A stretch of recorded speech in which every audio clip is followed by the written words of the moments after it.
Бисмиллахир-рахманир-рахим. Әлхамдулиллах, вассалату вассаламу аля расулиллах. Қадірлі мұ'мин мұсылмандар. Аллахтан ассаламы, рахматы ва баракаты сізге ерішсін. Ассаламу алейкум ва рахматуллахи та'ала ва баракатуху. Мәғлумат таралу, сөз әр заманада өзін күшін алып барды. Пейғамбар Мұхаммад Мұстафа саллаллаху алейхи ва саллям вақытында телеграмма, гәжет һәмдә телевидение булмаса да кеше арасында мәгълүмат бадавилар аша, карваннар аша, шигырь аша җиткезеп торылган. Һәмдә әлбәттә алар һәрберсе кыйммәтле булган. Пейғамбар саллаллаху алейхи ва саллям вакытында шушы мәгълүматның кыйммәтлеге нәрсәдә торган? Кешеләр алдау мәсьәләсенә карата катгый караганнар. Хәтта кешеләр мөшрикләр булсалар да. Без җәмәгать шундый заманда яшибез, кайчан мәгълүмат чаралары күп. Һәм дә алардагы булган мәгълүмат, хәбәрләр еш кына алдау яки булган вакыйгаларны дөрес яктан ачыкламау мәсьәләсенә алар дучар. Һәм дә без аларны бөтенесен тыңлыйбыз. Һәм дә еш кына аларның сүзләре безнең күңелләребезгә һәм дә фикер алышуына, ничек без дөньяга карашларыбызга тәэсир итәргә мөмкиннәр. Ислам динендә бар шундый хата, гынах, кыйла ва кали дип атала. Ишеттем, фәлән җирдән фәлән кеше әйткәндер дигән шикелле. Пәйгамбер Мухаммад Мустафа саллаллаху алейхи ва саллям үзен бер хадисләрендә әйтә: "Әгәр дә син кешеләрнең сөйләгәннәрен кешеләргә таратып йөрә башласаң, ди, җидә бу синең өстендә булган ялган", ди. Ни сәбәптән шулай?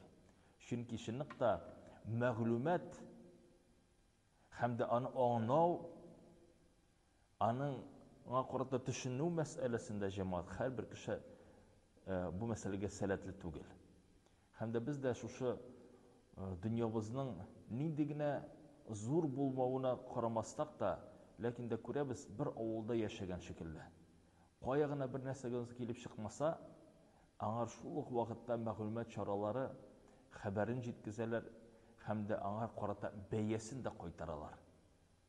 Һәм дә без шундан үзебезнең фикеребезне тупларга мөмкин. Ләкин дә ислам дине бу мәсьәләдә безгә нәрсә әйтә? Фас'алу ахли зикр ин кунтум ла та'ламун. Әгәр дә бер мәсьәләдә сез белмәсәгез, белемегез җитмәсә, ул вакытның белем әһелләреннән сорагыз, ди. Әгәр дә карасак вазгыятьләрне, иктисадта, дәүләт мәсьәләсендә, дәүләтләрнең арасында муамәлә мәсьәләсендә без аңар карата бәя кайтара алабызмы? Безнең аңар карата белемебез җитәме? Аның турында сөйләргә, аңларга шул вакытны без әлбәттә иң беренче ихлас күңелдән үзебезгә сорау бирергә тиеш. Еш кына бу мәсьәләдә безнең мәгълүматыбыз да, белемебез дә җитеп бетми. Шул ук вакытта кискен караш. Еш кына кешеләрдә шундый бер мәсьәлә бар, алар бу дөньяга кара яктан, кискен карашлардан карарга яраталар. Бөтен җирдә бурлар, бөтен җирдә алдаклар. Бөтен җирдә бурлар, бөтен җирдә алдакчылар. Һәм дә без бу мәсьәләгә әйе дип тә әйтергә мөмкинбез. Чөнки гынах тарала дөньяда. Яхшылыкны яман дип әйтәләр, яманны яхшылык дип әйтәләр.